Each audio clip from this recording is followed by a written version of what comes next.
भारत में कभी ऐसा दौर था जब कानून कमजोर पड़ गया और एक तस्कर सिस्टम से बड़ा हो गया। नमस्कार, मैं अनिल सक्सेना ललकार।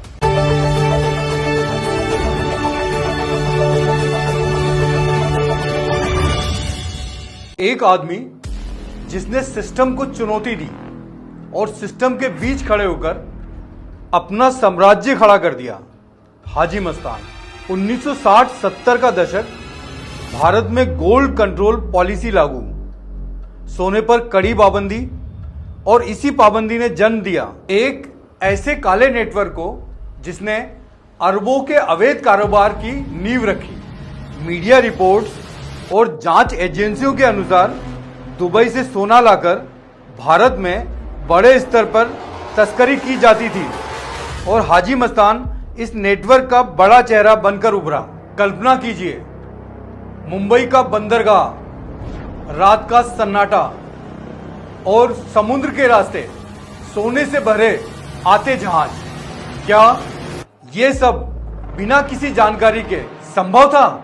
सबसे चौंकाने वाली बात यह है कि उस दौर में सिर्फ तस्करी ही नहीं बल्कि फिल्म इंडस्ट्री, रियल एस्टेट और राजनीति तक प्रभाव की चर्चाएं सामने आती रहीं। लेकिन असली सवाल अब शुरू होता है। जब करोड़ों का सोना देश में आ रहा था तो क्या सिस्टम सो रहा था या सब कुछ देखकर भी जानबूझकर आंखें बंद की गई थी?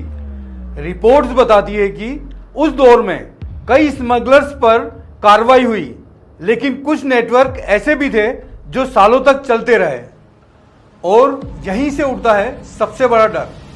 इतिहास गवाह है, जब सिस्टम कमजोर होता है तो अपराधी सिस्टम के साथ खड़े नजर आते हैं। ये वही पैसा था जो देश की अर्थव्यवस्था को नुकसान पहुंचाता था, जिसका असर सीधे आम आदमी की जेब पर पड़ता था। लेकिन सवाल आज भी जिंदा है। ललकार पूछता है, उन दिनों अगर सिस्टम मजबूत था तो हाजी मस्तान जैसा नेटवर्क कैसे खड़ा हो गया? और अगर कमजोर था तो जिम्मेदार कौन था? और सबसे बड़ा सवाल, क्या आज का सिस्टम इतना मजबूत है कि इतिहास खुद को दोहराने से रोक सके? आप क्या सोचते हैं? सिस्टम कमजोर था या मिलीभगत थी? कमेंट में बताइए।